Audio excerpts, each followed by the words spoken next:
नमस्कार, मैं प्रेयसी और आप देख रहे हैं भारत एक्सप्रेस यूपी का डिजिटल प्लेटफॉर्म। माघ मेला क्षेत्र से विदाई के साथ शंकराचार्य अविमुक्तेश्वर आनंद ने हिंदू सरकार और प्रशासन पर तीखा और सीधा प्रहार किया है। संगम की धरती से जाते जाते उनके शब्द सिर्फ बयान नहीं थे, बल्कि एक बड़े संघर्ष का ऐलान थे। मंच से शंकराचार्य ने साफ कहा, अब सिर्फ बोलने का समय नहीं है, अब मैदान में उतरने का समय आ गया है। उन्होंने कहा कि इस माघ मेले में उनके जीवन का सबसे बड़ा दुख ये रहा है कि वे मां गंगा में स्नान नहीं कर सके। शंकराचार्य ने मंच से बताया कि प्रशासन की ओर से उन्हें पूरा भरोसा दिलाया गया था। कहा गया था कि पालकी के माध्यम से पूरी सुरक्षा व्यवस्था के साथ फूलों की वर्षा करते हुए उन्हें संगम स्नान कराया जाएगा। शंकराचार्य ने कहा, मैंने उस आश्वासन पर विश्वास किया क्योंकि यह प्रशासन का वचन था, लेकिन बाद में वही प्रशासन अपने वादे से मुकर गया। शंकराचार्य ने दो टूक शब्दों में कहा कि यह सिर्फ एक व्यक्ति से किया गया वादा नहीं था, बल्कि सनातन परंपरा और संत समाज की गरिमा से जुड़ा विषय था। उन्होंने इसके अलावा कहा कि हम आसमान और धरती को हिलाने की कीमत नहीं लेंगे, लेकिन अपने धर्म और सम्मान से कोई समझौता भी नहीं करेंगे।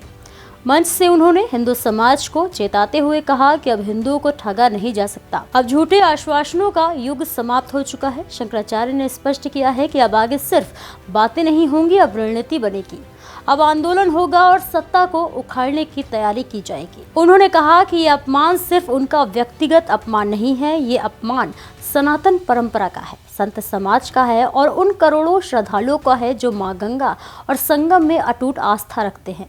शंकराचार्य ने कहा कि अगर आज संत समाज के साथ ऐसा व्यवहार किया जाएगा तो कल आम श्रद्धालु की आस्था भी सुरक्षित नहीं रहेगी। मंच मेले से विदाई लेते हुए उन्होंने एक साफ और स्पष्ट संदेश दिया, अब चुप्पी नहीं होगी, अब संघर्ष होगा।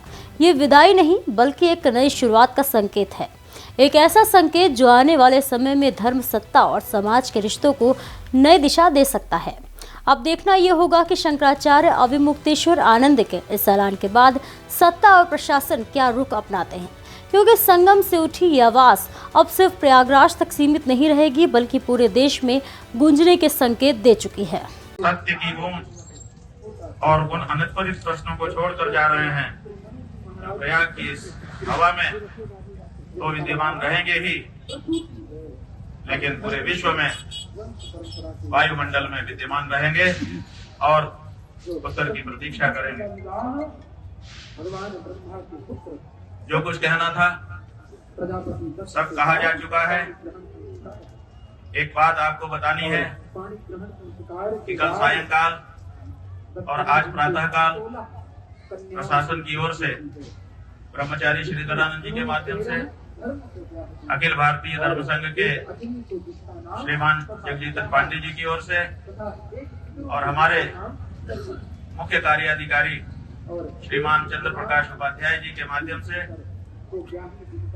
एक पत्र, एक प्रस्ताव प्रशासन की ओर से हमारे पास भेजा गया था, जिसमें ये कहा गया था कि हम स्नान के लिए जब आप जाना चाहेंगे ससम्मान आपको आपकी शिविर से पालकी में ले जाकर के अधिकारियों के माध्यम से स्नान कराने के लिए तैयार। ये भी कहा गया था कि जिन अधिकारियों ने संगम पर मौनी अमावस्या के दिन उपस्थित रहकर घटना को देखा था, वो वे सब वहां पर उपस्थित रहेंगे और आपके ऊपर पुष्प वर्षा करके स्वागत करेंगे। यह भी कहा गया था कि भविष्य में चारों शंकराचार्यों को मौनी अमावस्या पर स्नान के लिए हम एक SOP बनाएंगे, उसका प्रारूप भी आप अगर चाहेंगे तो आपको दिखाया जाएगा। लेकिन जो घटना की गई उसके बारे में क्षमा के एक भी शब्द नहीं थे।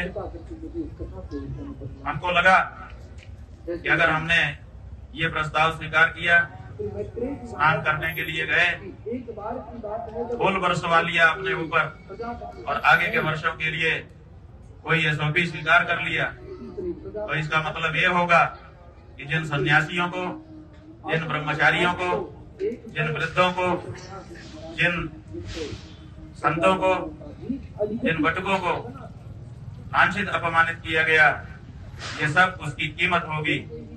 उसकी कीमत पर हम अपनी सुविधा और अपना सम्मान स्वीकार करने में असमर्थ रहे। इसीलिए हमने कहा कि अगर आप अपनी गलती के लिए, अपने अपराध के लिए क्षमा याचना कर सकते हैं तब तो ठीक है, बाकी कुछ आपसे हमको नहीं चाहिए, क्योंकि जो हमारा है उसको आपको आज नहीं तो कल देना ही पड़ेगा। वो हमारा अधिकार है, वो आपकी तरफ से किया गया दान नहीं होगा।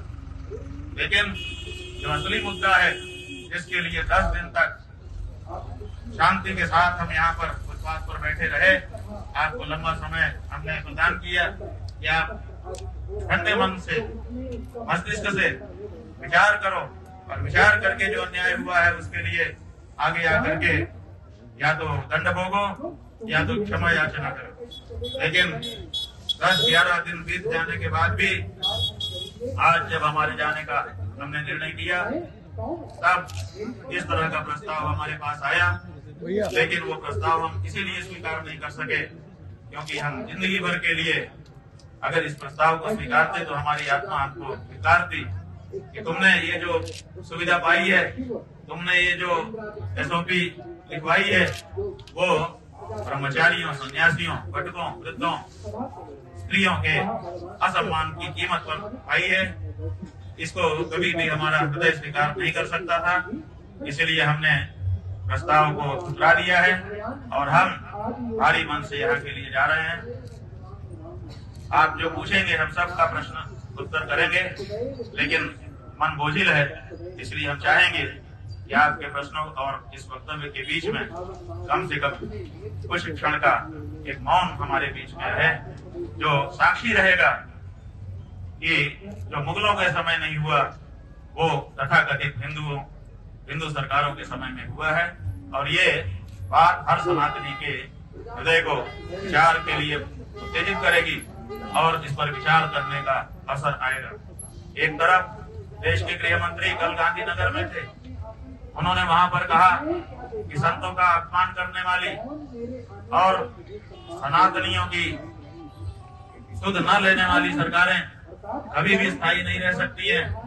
एक तरफ इतना बड़ा ज्ञान उनके द्वारा उच्चारित किया जा रहा है और दूसरी तरफ सनातन धर्म के सबसे बड़े प्रतीक शंकराचार्य, सबसे बड़े प्रतीक बटुक, सबसे बड़े प्रतीक सन्यासी, सबसे बड़े प्रतीक ब्रह्मचारी, जिन्होंने सनातन को अपने कंधों पर ढोने के लिए अपना जीवन समर्पित कर दिया है, ऐसी साधवियां, ऐसे वृद्ध, सबका अपमान यहाँ पर हो रहा है और उसके बाद भी इतना बड़ा उपदेश गृह मंत्री जी के श्रीमुख से निकल रहा है। तो ये जो दोहरा चरित्र है, कहने में कुछ और करने में कुछ, ये अब देश के सामने साफ होना चाहिए और उसको साफ करने के लिए हम कार्य करेंगे, सर्व सनातनी तक संदेश भेजेंगे और ये स्पष्ट होना होगा कि सनातन का नाम लेकर के सनातन के विरोधी सत्ता में न रह सके।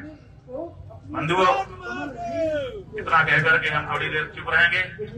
जब थोड़ा सा हमको साहस होगा तो आप जो प्रश्न करेंगे हम एक एक करके उसका उत्तर जरूर देंगे। ऐसे ही और भी तमाम खबरों को देखने के लिए देखते रहिए भारत एक्सप्रेस यूपी का डिजिटल प्लेटफॉर्म।